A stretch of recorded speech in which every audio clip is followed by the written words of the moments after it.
महर्षी स्वर्गीय शंकरराव साळवी यांच्या जयंतीनिमित्त महाराष्ट्र राज्य कबड्डी असोसिएशनचा मानाचा समजला जाणारा राज्यस्तरीय ज्येष्ठ क्रीडा कार्यकर्ता पुरस्कार मनमाडचे ज्येष्ठ कबड्डी कार्यकर्ते प्राध्यापक डॉक्टर दत्ता शिंपी यांना, तर ज्येष्ठ कबड्डी पंच वाल्मिक यांचं राज्यस्तरीय उत्कृष्ट पंच पुरस्कार प्रदान करण्यात आला।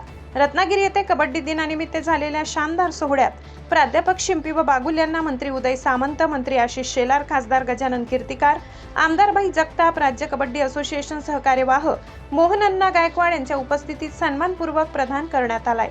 कबड्डीची पंढरी समजल्या जाणाऱ्या मनमाड शहरात प्राध्यापक डॉक्टर दत्ता शिंपी यांनी जय भवानी क्रीडा मंडळ, तर वाल्मिक बागुल यांनी समता क्रीडा मंडळाच्या माध्यमातून खेळाडू म्हणून अनेक स्पर्धा गाजविल्या आहेत। कबड्डीसाठी दोघांचे मोठे योगदान, त्यांना मानाचा राज्यस्तरीय पुरस्कार जाहीर झाल्याने कबड्डी बरोबरच क्रीडा जगातून अभिनंदन होत आहे। जनश्रद्धा न्यूजसाठी प्रतिनिधी आम्रपाली निलेश वाघ, मनमाड।